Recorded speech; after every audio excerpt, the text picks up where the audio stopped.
You're listening to the micro version of the Savage Lovecast, www.savagelovecast.com. If you're stuck in a relationship quandary, or if you're looking for sexual harmony, well, there's nothing you can't ask on the Savage Lovecast. If you're thinking about starting an advice column of your own, and a lot of people are, because I hear from them all the time asking for my help and getting their advice columns off the ground, I never respond because I don't want any more competition than I already have. But if you're thinking about starting an advice column of your own, there are two things you need to watch out for, two traps. The first is bias, and you have to acknowledge your bias, and it's not what you think it is. We have a bias in the advice racket toward what I call the solvable problem. You get a lot of mail, a lot of calls all the time, and it's not a problem that can be solved without a time machine, a priest, and a wizard. And you kind of have to set those questions aside without feeling too terribly guilty about them. Sometimes you write those people back personally, but you can't fill your column or your advice podcast with the unsolvable problems. And you get a lot of those. The other trap, the other thing you have to watch out for, is the DTMFA issue. DTMFA stands for dump the motherfucker already. You get so many questions, so many calls from people who, and I'm sure you're familiar with this if you're a longtime listener, will say, my partner is lovely, we are lovely together, everything is lovely.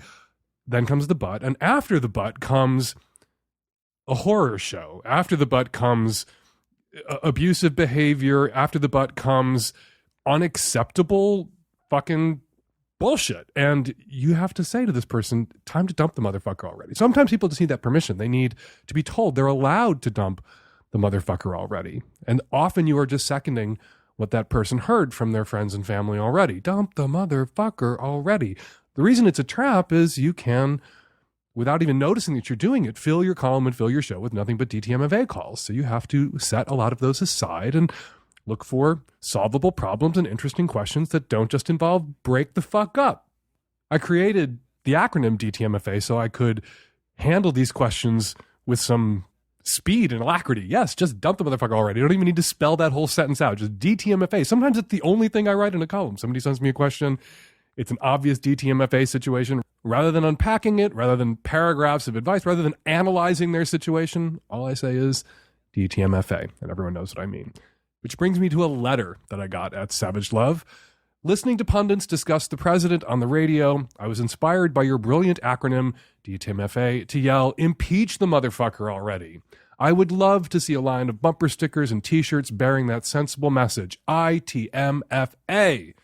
We need a shorthand for the obvious. Think of the boost to productivity if we could all just cut our half-hour conversations about the president into the 5 simple letters, ITMFA. I appeal to you to bring this acronym into our everyday vocabulary. Signed, dumped my motherfucker already. Here's the interesting thing. The letter writer wasn't referring to Donald Trump, our current awful president, but George W. Bush, our last truly awful president. I thought it was a great idea. I got a website, www.impeachthemotherfuckeralready.com, and I sold buttons and t-shirts and lapel pins and raised in a few short months $20,000 in 2006. I donated half that money to the ACLU, and the rest of it I split between 2 Senate candidates challenging 2 awful members of the U.S. Senate. Raised $20,000 in just a few short months by promoting ITMFA. I think we need ITMFA now more than ever at the dawn of the Trump administration. So I am bringing back www.impeachthemotherfuckeralready.com.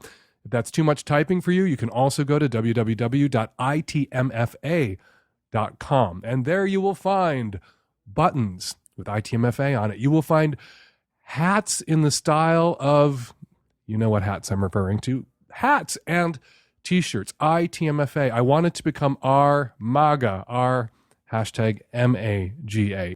If you go on Twitter right now and you search for the hashtag ITMFA, you will find that people were already throwing that term around before it occurred to me to bring it back. It's out there. Let's pick it up. Let's use it. There were people, I'm so proud of this. There were people at the giant women's marches this weekend in Los Angeles and Washington, D.C. and Chicago carrying ITMFA signs.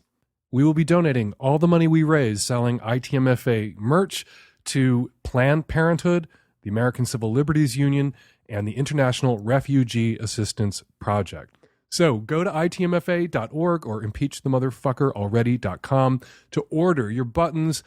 Get ITMFA hats for everyone you know who's been wearing Make America Great Again hats. They might not want them right now, but with so many Trump supporters already getting online, getting on Twitter, and saying that they regret voting for the asshole, you might be able to get those hats onto the heads of your asshole relatives who supported Trump soon, hopefully soon. And what happens if we impeach Trump? Well, then it's President Pence, and that makes a lot of people nervous, myself included. What do we do then?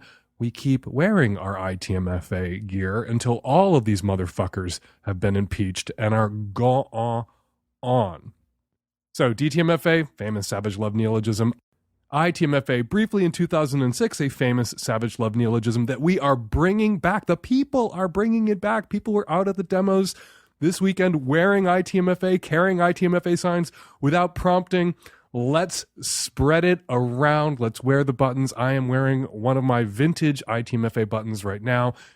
You can get a new one. Just go again to impeachthemotherfuckeralready.com or ITMFA.org. And before we get to the calls, a big thank you to everyone who marched this weekend all over the world on all 7 continents, including Antarctica. Thank you to the organizers. Thank you to the speakers. Thank you to the marchers. I think I speak for everyone when I say that the demonstrations this weekend really put wind in all of our sails. Let's get up. Let's get out there. Let's fight. ITMFA. Today's Savage Lovecast is brought to you by Me Undies. High quality, super comfortable, good looking undies. Get 20% off your first order when you go to meundies.com/savage. Support for Savage Love comes from Rocket Mortgage by Quicken Loans. When it comes to the big decision of choosing a mortgage lender, work with one that has your best interests in mind. Use Rocket Mortgage for a transparent, trustworthy home loan process that's completely online at quickenloans.com/savage. The Savage Lovecast is brought to you by NatureBox. Delicious, healthy snacks shipped right to your door. For 50% off your first box, go to naturebox.com/savage. Hi, Dan. Single male, straight in the Midwest. I've been dating this girl for about a month, and it's getting pretty serious pretty quick. The challenge is that she admits that she has trust issues with intimacy, and it takes her a long time to come. She does not come vaginally. She says she can only come if she's being fingered or she's having her clit played with. And she also says that it would take her longer. It does take her a lot of trust issues to have someone go down on her, and she's not ready for that yet.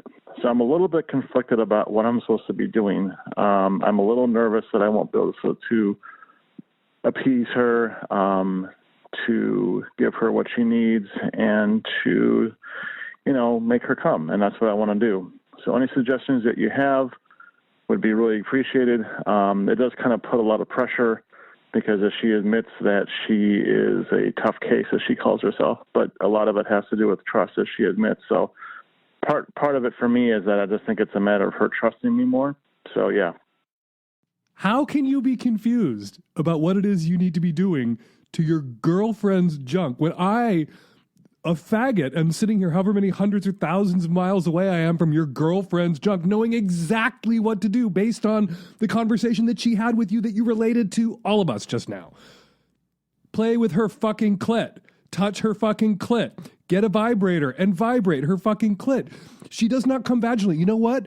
No women come vaginally. 75% of women cannot come from vaginal PIV intercourse alone. And there's no such thing as a vaginal orgasm. There are only clitoral orgasms. Some women during PIV, vaginal intercourse, their clitoris is engaged by the tug or the grind and they are able to come, or their clitoral tissues are wrapped in such a way around their vaginal canal that their clitoris is getting fucking stimulated and they come. But no women come from just vaginal or orgasms. There's nothing defective about your girlfriend. There's something broken about your girlfriend. She is not a tough case. I haven't had sex with a woman in 3 fucking decades, but I could give your girlfriend an orgasm right now if she was in the stirrups here on the table at which we record the Savage Lovecast. I bet you all didn't know that we have stirrups here on the table for emergencies. You never know. Look, dude, this isn't hard. This is easy. Even if she's not ready for you to go down on her, and some women are really uncomfortable with oral sex, particularly with new partners, and again, with people they don't trust, totally legit concern on her part, often because women who requested oral from other guys have been twat shamed about their genitalia and then are hesitant or scared. They don't want to be shamed like that again by some asshole. So they want to make sure you're not some asshole before they press your face into their twat. In the meantime, in the interim, while you build that trust, you can be giving her orgasms by doing exactly what she told you to do. Play with her clit. With your fingers. With your thumb. Grind against it. You can play with her clit with your dick. Don't stick it in her vag. Don't shove it up her vaginal canal. Rub it up and down against her fucking clit.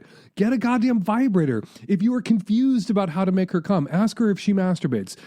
Hopefully she does. If she doesn't, encourage her to start. If she does and she can get herself off, tell her you want to sit and watch her make herself come so you know exactly then how to do it. Dude, this is an easy one. I am disappointed in you. As a listener, I am disappointed in you that you found the info that she gave you confusing. It's not confusing. Knock off the confused boyfriend routine and help your girlfriend knock out a few O's. Jesus fucking Christ, dude. Hi, Dan. I'm a single gay man on the East Coast in my 20s. I have a question about fuck buddy etiquette. So I have a good friend who I sleep with semi-regularly. He's a little older than me and generally has his life more put together. He has a nice apartment, good job, etc. However, his clothes always smell like they've been left in the dryer for way, way too long, like mildew. And what's worse is his bed sheets have the same problem, but even worse. It's so bad that when I stay over, it's almost impossible for me to get to sleep. The smell is just everywhere. How do I bring this up to him, or do I say anything at all? What are you risking here if you say something and he's offended? You're risking whatever sex you're having with him. You're not risking the sleepovers that you do not enjoy or the stank of his clothes, which you do not enjoy. You're risking these sleepovers after the sex. You could arrange to have the sex elsewhere if you don't want to nut up, ova up, and have this convo with him. But I think you should be the friend in Friend with Benefits. That part comes first. Sometimes friends say to friends like, dude, you got to know that when you do X, blank happens. Or you got to know the person you're about to marry is horrible. And it's possible this guy, despite having a job, despite having his life put together in a decent apartment and being set up in New York, it's possible that no one ever explained to him how to fucking do laundry. It's entirely possible that he made it to this stage of life, when he went away to college, started doing his own laundry for himself, and no one ever told him that the laundry has to go quickly from the washing machine to the dryer, lest mildew set in and your clothes reek and stink. And he can't smell it because he's soaking in it, but you can smell it. And it's going to cost him other friends with benefits. It might cost him at some point down the road, it might cost him a relationship with someone who might want to commit to him in a more serious way. So you have to ova up. You got to friend up. You got to sit him down and you got to say, look, I don't know if you know this, but your clothes and your sheets smell like they spent too much time in the washing machine. There's this strong mildewy smell that you probably don't pick up on because you're around it all the time. Smell is a way of doing that. You block it out. And who knows, maybe he's going to be offended, but hopefully not. Hopefully he's mature and as put together emotionally as you say he is professionally and apartmentally. And he will say, oh, God, no one ever told me that. Oh, my God. And he'll be appropriately mortified and do a better job with the laundry. Longtime Lovecast listeners, you know my standard issue advice for Valentine's Day. Fuck first. Don't wait until you have a belly full of meat, wine, and chocolate. But here's another tip. This Valentine's Day, give a gift that they can unwrap again and again. Matching underwear from MeUndies. MeUndies are unbelievably soft and come in limited edition prints. Their underwear is made exclusively out of modal, a fabric with a touch 3 times softer than cotton. MeUndies has special limited edition Valentine's undies, so if your partner or partners are into matching, well, here is the ideal gift for you. And if for some reason you and your MeUndies aren't a perfect match, they will give you your money back and let you keep that first pair. They offer free shipping, and for a limited time, listeners to the Lovecast get 20% off your first order. But you got to go to MeUndies.com/savage for those savings. With the MeUndies Better Day Guarantee, you have nothing to lose. So don't wait any longer. Go to MeUndies.com/savage right now for 20% off your first order. Support the show and wear great underwear. That's MeUndies.com/savage. Hi, Dan. I'm a 23-year-old from the Pacific Northwest, and I have a question. I noticed a lump on my boyfriend's testicle, and I don't know if he doesn't notice. It seems super obvious that there's a fucking lump on his testicle. I can see it. I can feel it. It's right there. It's not underneath in some weird hidden place. And I'd like to talk to him about this. The problem is my boyfriend is a very anxious hypochondriac and has a lot of anxiety about, ever potentially being sick or terminally ill and garbage like that. He also doesn't have health insurance. So I think that combination is pretty awful and makes me really nervous to talk to him about it because, so with all those details being said, what is the best way to go about talking to him about it without freaking him out, without freaking myself out, and not thinking about worst case scenario, and how do I find help for him that he can afford if he does need it?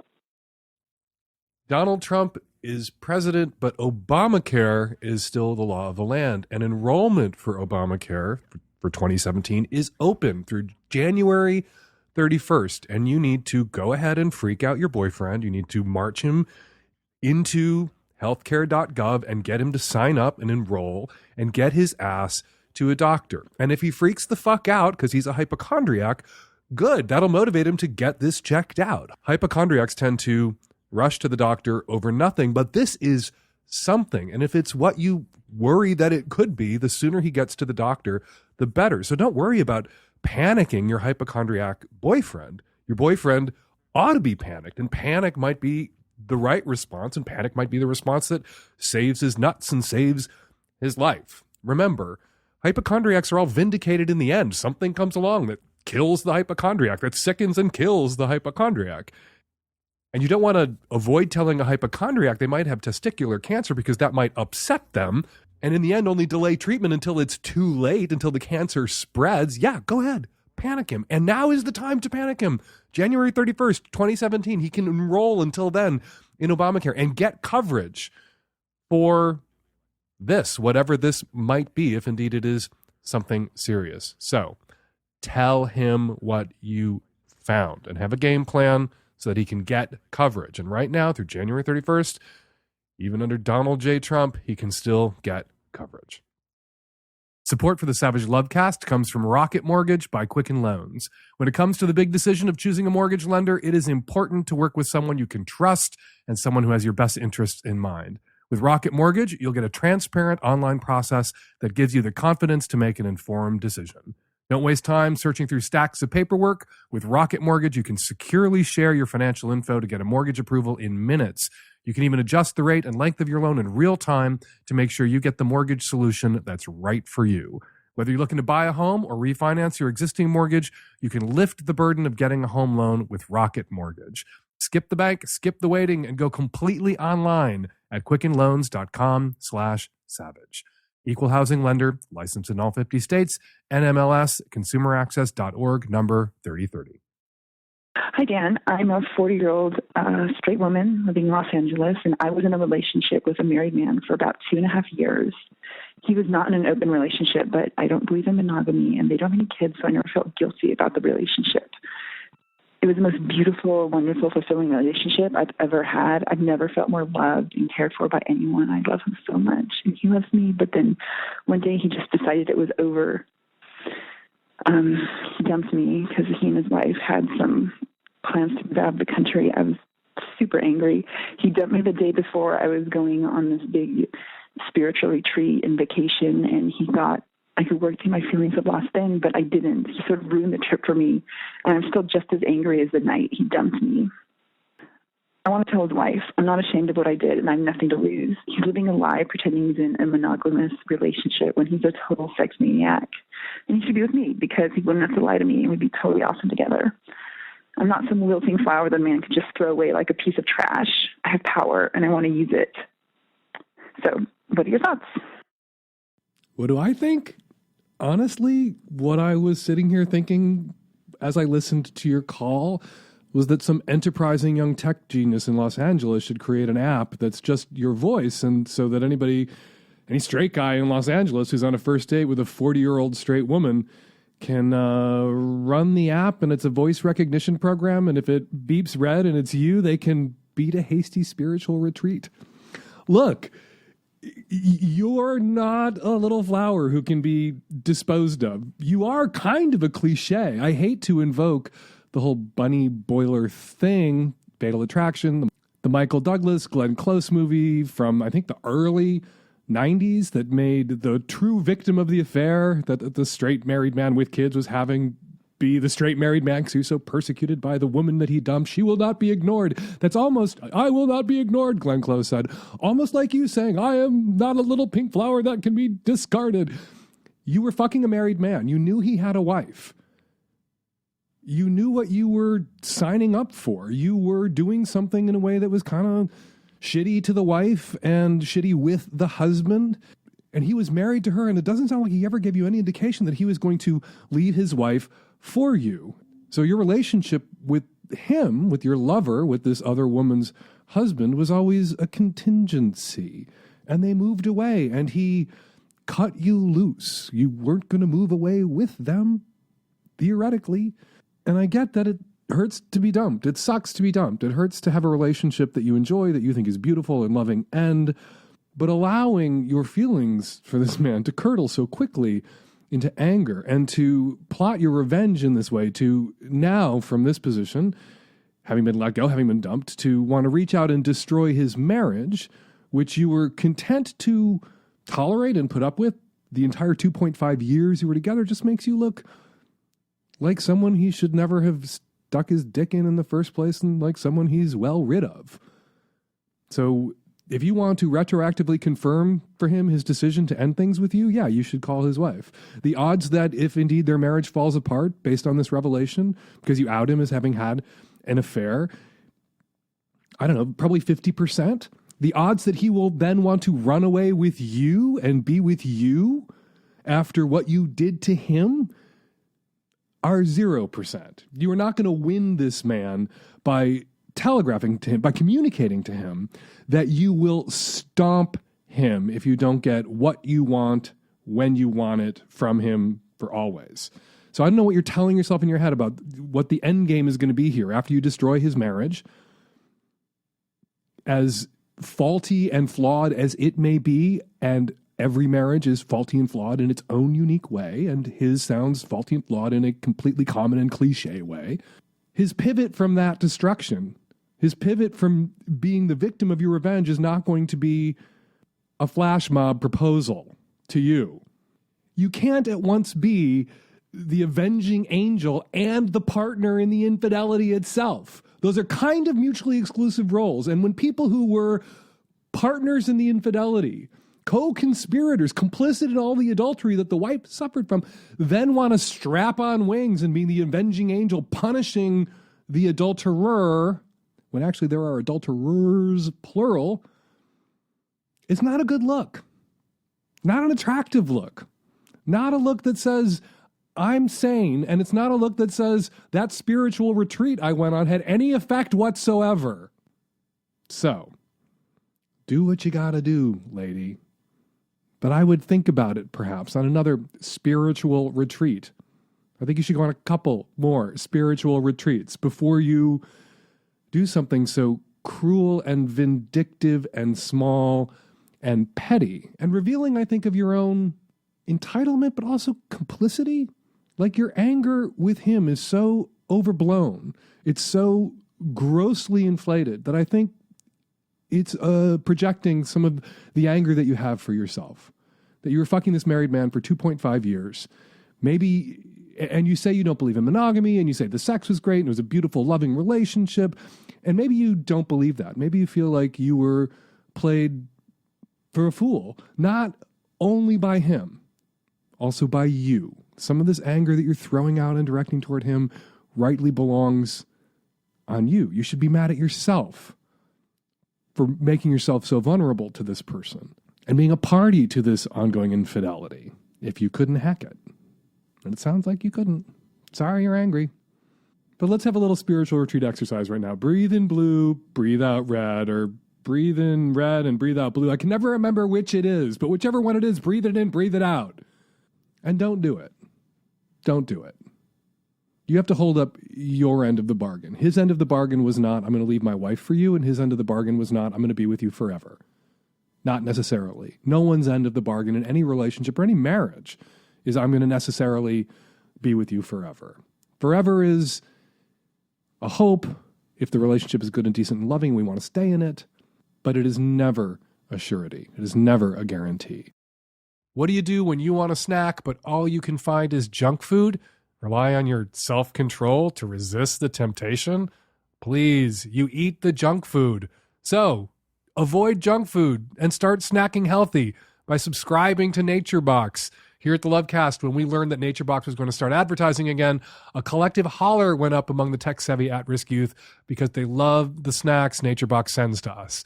NatureBox makes snacks that actually taste great and are better for you, created with high-quality ingredients that are free from artificial colors, flavors, or sweeteners, so you can feel great about snacking. My personal favorites are the creme brulee peanuts and the aged cheddar lentil loops. I know, it sounds crazy.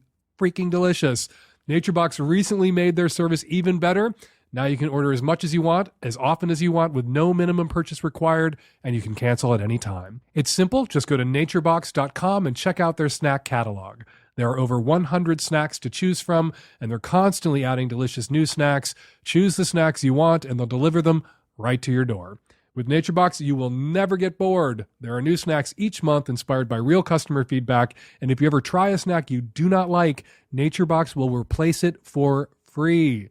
And right now, NatureBox is offering you guys 50% off your first order when you go to naturebox.com/savage. That's naturebox.com/savage for a whopping 50% off your first order. Again, naturebox.com/savage. Hey, Dan and Savvy at Risk Youth. I spent my New Year's Eve on a first date. My long-term partner and I decided to have a threesome. Within hours on Tinder, found a cool unicorn who wanted to just meet and hang out with us, which we did, and it was awesome. So I'm feeling really excited about this. My question is, if we do have a threesome, I'm a first-time threesomer. Obviously, my boyfriend will wear a condom. Is it safe for us to, take turns on his dick? I don't know if any body fluids are getting exchanged that way. What's the best course to take protection-wise? Little experiment. Get out the mayo, get out the mustard. Dip your finger in the mayo and then dip your finger in the mustard. Is there mustard in the mayo now and mayo in the mustard? Yes, there is. Same rule applies here. If your boyfriend dips his dick, wearing a condom, in this other woman, and then dips his dick in you, whatever mayo she has going on there could be transferred to your mustard. If she has syphilis, if she has chlamydia, if she has gonorrhea, if she has HIV, you could be exposed more easily to gonorrhea or chlamydia than HIV or syphilis, but still, you could be exposed. So your boyfriend has to change condoms as he goes from girl to girl and hole to hole, or you two need to get your hands on what are called female condoms, which are, I call them affectionately, ass can liners, like trash can liners, because I have used them for anal, so ass can, trash can liners. They're a little like trash can liners for the hole that you're going to fuck. It's a condom that you put in place and leave there. So you can, if you are entertaining multiple bottoms or multiple ladies, you can put female condoms in the holes you're going to fuck, and then the dick can go unencumbered and undelayed from hole to hole to hole and back and forth without having to, with slippery, wet fingers, and a slippery wet dick, change condoms each time you want to go back and forth. So that is an option, the female condom. They have them at Planned Parenthood. There's a great info page about them at plannedparenthood.org, and they are a good option for you. I want to go off on my tips for first-time three-wayers rant, but I've done it so often, and hopefully you've listened to me on past shows. Give those tips. Quickly, just 2 to review. I won't go through all of them. Your third is a human being with feelings and needs of their own and must be taken into consideration. And you two, as the couple, it is on you to be solicitous of that person and their desires and their comfort, not just your comfort as the couple. Also, something to bear in mind when you have that first three-way, one of the major stumbling blocks for people is, oh my God, there was this moment where it was just the two of them and I felt like I wasn't even in the room. Two-ways have a way of breaking out in the middle of three-ways. If you don't have a panic attack or a meltdown, it can turn back into a three-way. But there will be moments when one person is on the outside of the action briefly. If that person has a heart attack and blows the fuck up, the three-way's over. If that person, on the other hand, just takes it in, gazes, appreciates, it'll roll back into a three-way. If it doesn't, of its own accord, start to roll back into a three-way, that third person who's on the outs at that moment should clear their throat and say, I'd like back into this, with a smile, not a frown, and not a freak out. Good luck.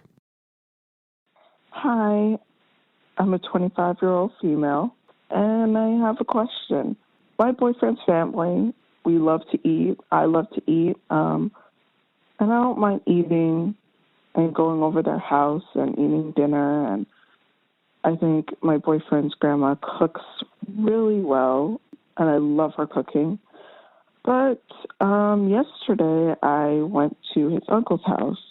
He lives a lot further from us, and it was the first time I met him, and he had made Hamburger Helper, 2 boxes of it.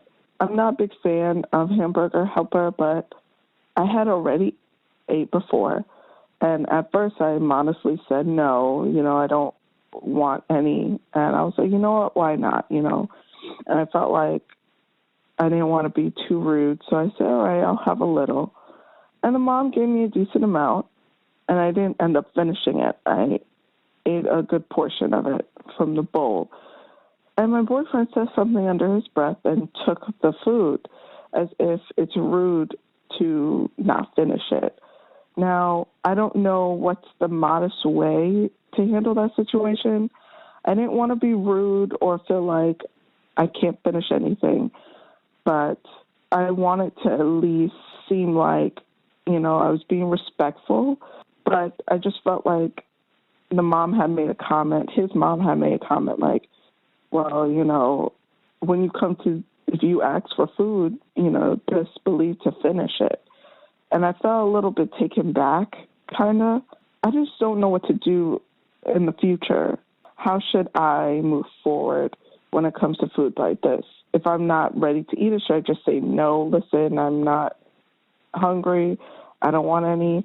Or even if I take a bowl and I'm hungry, but I don't want to finish it, what should I do moving forward? How can I be respectful towards the family? As a card-carrying member of the coastal elite, I am not going to sneer at Hamburger Helper, lest I further alienate the white working class voter. Look, lady, there's nothing that ketchup can't fix. Bury Hamburger Helper under enough ketchup, and I grew up eating Hamburger Helper in the 70s with my family. Whip inflation now. There wasn't enough food in the house. We ate a lot of fucking Hamburger Helper. Ketchup is the cure.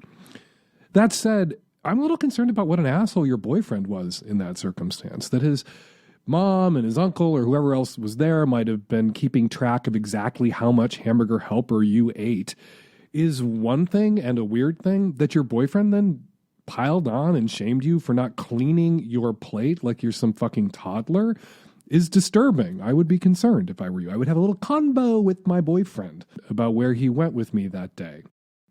In the future, in a similar circumstance where you are with family, and sometimes being with family means choking down some chow you might not choose to eat of your own accord, nothing you would order in a restaurant or seek out in the grocery store, little white lies are your friend. Ground beef doesn't agree with me. Sometimes I get sick to the stomach. I love it, and so I'd like to have a little bit, but I'm not able to have much. Oh, this is delicious. You lie. or I'm on a diet, so just a little bit for me, or I just ate, but could you wrap some of that up for me? I'd love to have it later tonight back at the hotel or back at home or wherever, and then it goes straight into the compost bin. An important aspect of being able to trot out one of these white lies is the active support of your boyfriend in a circumstance like that. So he needs to be on your side. If you're going to be at mom's house or uncle's house and you don't want to offend anybody, and they made a huge plate of greasy garbage that you don't want to eat any of, and you're going to be polite and eat a little bit of, he needs to help you run interference there, not pile on and call you out and shame you for not scarfing down the whole fucking pan of Hamburger Helper. We're going to take a quick break from the calls to get this month's sex toy recommendation from Erika Moen, the genius cartoonist behind Oh Joy Sex Toy, a weekly comic about sex toys and sex ed. You can find Oh Joy Sex Toy at www.ohjoysextoy.com. Hey, Erika, thanks for jumping on the phone. Hi. So what is January's sex toy recommendation? Okay, so last month I went super high end with something that cost like $500, and this time I'm going super low end, but still super good. And I'm recommending the Babeland Silver Bullet Vibrator, which Babeland sells for $15. But basically, every single sex toy creator company has a silver bullet vibe, and they can range from like $10 up to $30, but they're super, super basic. They're really affordable, and I totally recommend them for somebody who doesn't know where to start with sex toys because they're really cheap. So what you have is this silver egg thing, and it's got a cord that connects to a little controller box. So you've got your masturbating hand, and that holds the egg thing. And then you've got your controller hand, and that holds the control. And it's for external vulva use, although some people like to put it on the heads of their penises as well. So whatever your genital situation is, it's you put it on the outside. It's not a toy you stuff up your butt or stuff up your vaginal canal. Yes, please don't, unless you want to go to the ER. Why is that? Well, because if you're going to put something in your butt, it needs to have a flared base. Otherwise, it goes because your butt, it don't quit. And so things will just keep going on up in there. And then the only person who can get it out again is a doctor. And your vagina, I guess you could put it in your vag, but it's not, I don't think it's going to feel that great, honestly. So silver bullets are for external use only for clitoral or labia or the heads of penises or nipples. Sure. Yeah, I hear some people like that. I've seen a couple of tit clamps sets that incorporated silver bullets into the clamps. Okay, I had not heard of that, so I'm learning something new too. I've only seen them. I have never gotten to experience them. I imagine they are. Not yet. Vibey. But yeah, so, and also the silver bullet has personal sentimental value for me because it is the toy that gave me my very first orgasm ever. So I'm very fond of it. Yeah. And, thanks to Babeland in Seattle. I have the same feeling about a certain brand of emerald green shampoo that they don't make anymore. Huh. That was instrumental in my first orgasm in my parents' house. Oh. Many years ago. Memories. How old were you when you had your first orgasm? I was a teenager, and I don't want to say specifically because I don't want to get anybody in trouble. But I was a teenager, and I got it from a store. So a silver bullet for someone who's intimidated by a Hitachi magic wand, which is the magic jackhammer of vibrators. Is it a good first toy? And is it an effective first toy? It gave you your first orgasm. Have you heard from other women who found it to be as effective as you did? Yeah, I mean, I've definitely heard from other folks who do love them and like them. And the silver bullet is definitely a wonderful baby's first introduction to sex toys because, it gives you a good sense for how strong you like something. Because if you try it out and you're like, well, this is a nice little tickle, but it's not strong enough, then you know I need to invest in something that's heavier duty. And if you try it out and it just totally takes you right there, then you're like, this is as strong as I need. And the fact that the cost of it is so affordable makes it a good experimental toy to just figure out what you like. And and at this point, I still do like a good silver bulleting, but I do prefer much stronger vibrations now. And it's not Hitachi anymore. Now it's Vibratex, but the magic wand. and the Mystic Wand, also by Fibertex. It's like I like those bigger, stronger ones, but the Bullet 5 is still solid, it's still good, and it was enough for me when I very first started before I blew out all the nerves in my clit. It would also be a great stocking stuffer. So it's too late for the Christmas we just had and the holidays we just had. But if you're the kind of person who does your Christmas and holiday shopping really early, it's January. You can stock up on silver bullets and delight all your friends by stuffing them not in their butts, but in their stockings come December. Or February, because it's Valentine's Day, and Valentine's Day is Christmas of the sex toy industry. Great point. Thank you, Erika Moen. You should be reading her comic, Oh Joy Sex Toy. You can find it at ohjoysextoy.com, and she comes on the Lovecast every month now to give us a sex toy rec. Thanks for coming on, Erika. Talk to you next month. All right, my pleasure. Hi, Dan. After the election, I was completely devastated and reflected on not only the way that the world was headed, but my own life, and realized that I have been replicating these terrible negative patterns. I married someone who is emotionally abusive, verbally abusive at times, and I came from a verbally abusive household. So I just decided, you know what, I don't want to keep these cycles going. And I told my husband that I wanted to separate, that I want to move out. He, for some reason, doesn't understand why I would want to do that, even though he's known to cheat on me multiple times, more times than I probably know, and knew before I was married. He just recently divulged the actual number of how many times he's cheated on me.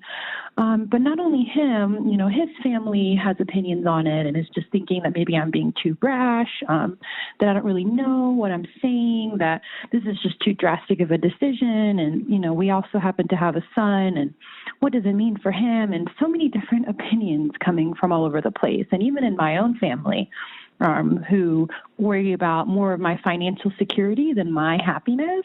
And even though I know I am justified, I'm having a hard time navigating through all of these different opinions.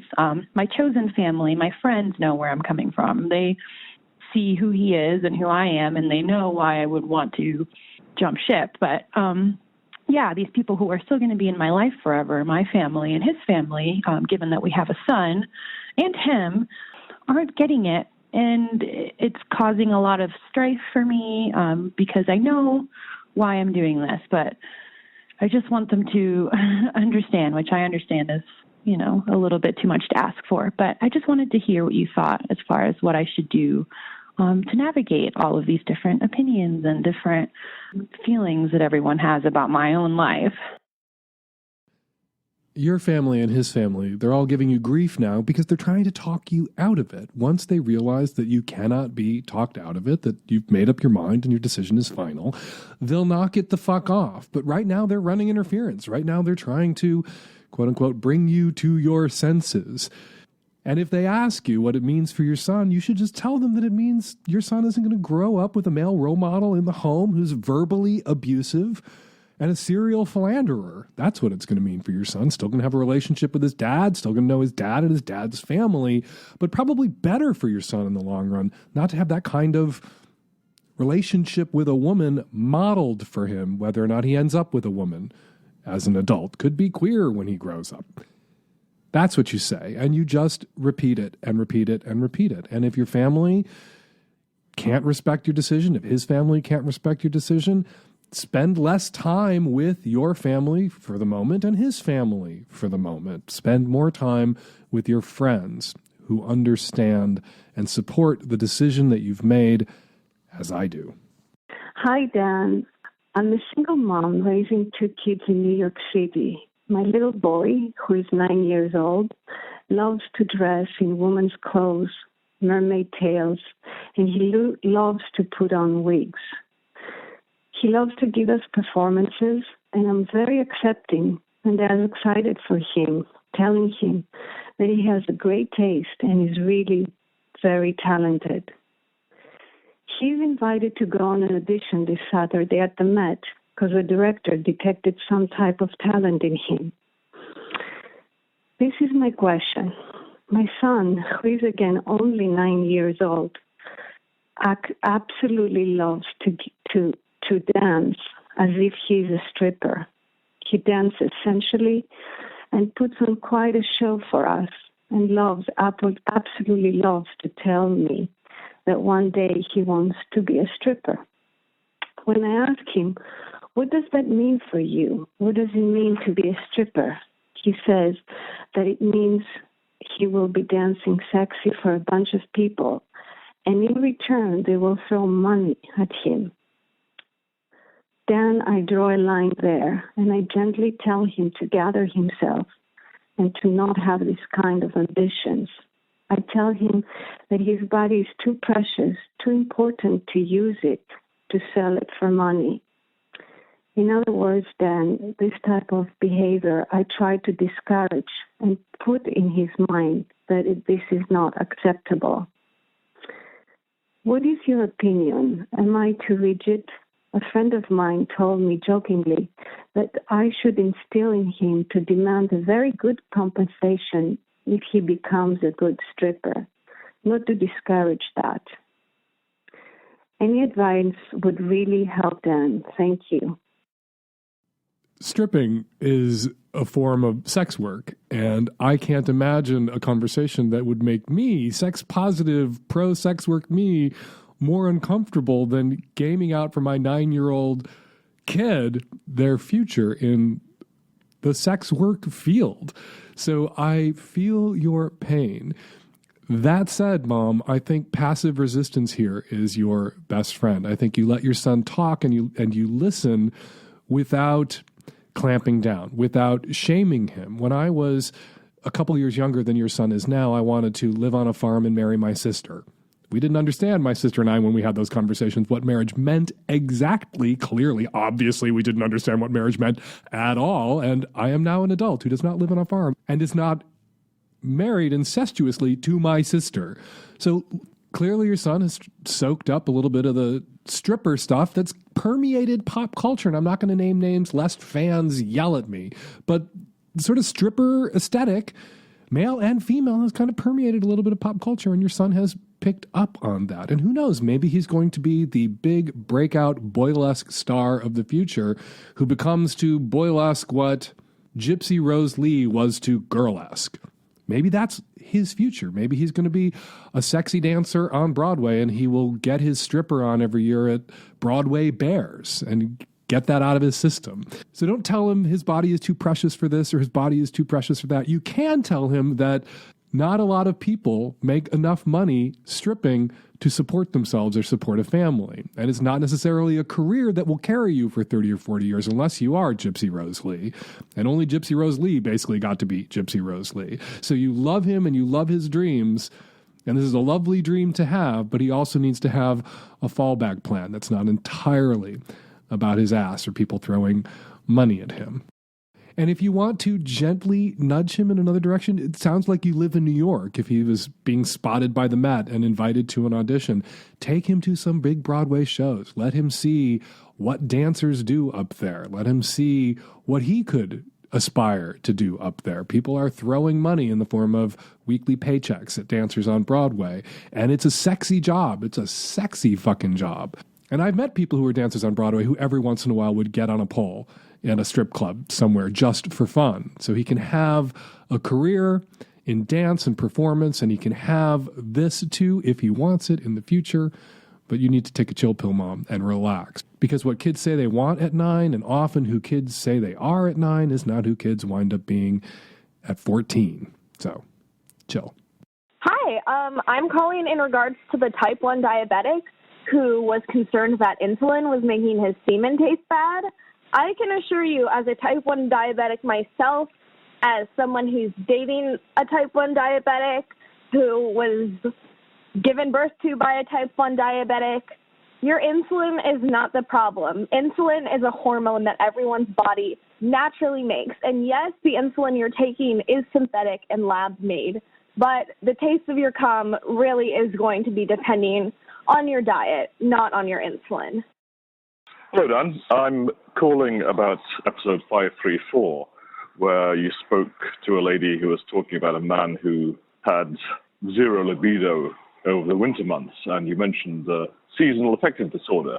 I was quite surprised that you didn't suggest that this man get treatment for it, there are effective treatments such as light therapy and also the atypical antidepressant bupropion, which can both help with this disorder and improve libido. Hey, Dan, longtime listener, first-time caller, and I just wanted to share an idea with those of you who are in the same boat as me. If you have Christian conservative relatives who supported the unmentionable sun-kissed nightmare, and if you have kids, this is a great thing to do. I've been talking to my more ardent relatives who like him, asking them, how do I explain golden showers to my 7-year-old? And also, my 7-year-old is asking what grab him by the pussy means. And I'm just wondering the most Christian, moral way of conveying this information. He hasn't really asked those questions, but I'm sure having fun with my relatives on this one. Before we leave it there, we want to mention that it looks like we got punked. Mother slit in German is not a German expression for women's genitalia. But you know what? Maybe it should be, so we don't feel that bad about floating it. All right, that's where we're going to leave it. 206-302-2064 is the number here at the Savage Lovecast. If you want to record a question or a comment for a future show, give us a buzz, 206-302-2064. Follow me on Twitter at FakeDanSavage. Follow Erika Moen on Twitter at Erika, that's Erika with a K, Moen, M-O-E. And you can also follow Ojoy Sextoy on Twitter at Ojoy Sextoy.